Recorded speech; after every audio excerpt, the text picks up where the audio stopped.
Devikulam sub കളക്ടറായിരുന്ന VM Jayakrishnan സ്ഥലം മാറ്റം. Supplyco MD ആയിട്ടാണ് VM ജയകൃഷ്ണൻ സ്ഥലം മാറിപ്പോകുന്നത്. പുതിയ സബ് കളക്ടറായി VM ആര്യ IAS ചുമതലയേറ്റു.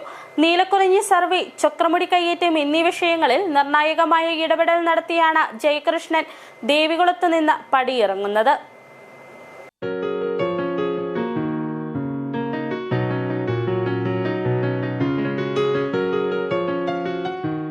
2023 ഡിസംബറിലാണ് VM Jayakrishnan IAS Devikulam sub കളക്ടറായി ചുമതലയേൽക്കുന്നത്.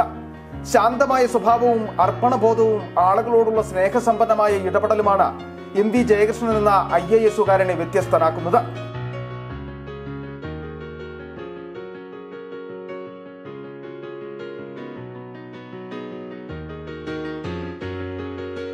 കയ്യേറ്റവും പട്ടയ വിവാദങ്ങളും നിറഞ്ഞു നിൽക്കുന്ന ദേവികുളത്തിന്റെ ചുമതലയേറ്റതു മുതൽ സാധാരണക്കാരന്റെ പ്രശ്നങ്ങൾക്ക് പരിഹാരം കാണാനും വലിയ പ്രാധാന്യം നൽകിയാണ് പ്രവർത്തിച്ചത്.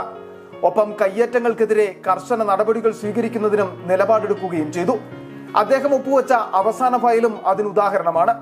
ഏറെ വിവാദമായ ചക്രമുടി കയ്യേറ്റത്തിൽ കൃത്യമായി അന്വേഷണം നടത്തി നടപടി സ്വീകരിച്ച സബ് കളക്ടർ പോകുന്നതിനു മുമ്പ് അവസാനമായി ഒപ്പുവെച്ചതും ചക്രമുടിയിലെ ഒരു വ്യാജ പട്ടയം റദ്ദു ചെയ്തുകൊണ്ടുള്ള ഫയലിലാണ്.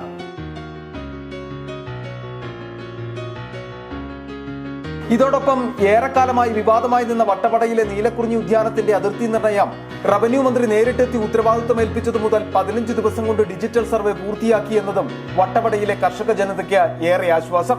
കൂടാതെ ചിന്നക്കനാൽ സിംഗകണ്ഠക്കാരുടെ പട്ടയ വിഷയത്തിലും റവന്യൂ ഭൂമിയിലെ വനം വകുപ്പിന്റെ കയ്യേറ്റത്തിലും കൃത്യമായ ഇടപെടൽ നടത്തി. കൂടാതെ ഓഫീസിലെത്തുന്നവർക്ക് മികച്ച സേവനം നൽകി ജില്ലയിലെ ആദ്യ ISO അംഗീകാരമുള്ള RDO ഓഫീസ് എന്ന അംഗീകാരവും നേടിയെടുത്തു. ഇദ്ദേഹത്തിന്റെ ഈ സേവന കാലയളവിൽ ഒരേ സമയം ജനങ്ങൾക്കൊപ്പം നിൽക്കുകയും കയ്യേറ്റക്കാർക്കെതിരെ കർശന നടപടി സ്വീകരിക്കുകയും നിരവധിയായ പ്രശ്നങ്ങൾക്ക് പരിഹാരവും കണ്ടാണ് VM ജയകൃഷ്ണൻ എന്ന IAS-കാരൻ പകരമായിട്ടെത്തിയ VM ആര്യ IAS-ന് സ്ഥാനമൊഴിഞ്ഞു നൽകി ദേവികുളം സബ് കളക്ടർ ഓഫീസിന്റെ പടിയിറങ്ങുന്നത്. City vision, Munnar.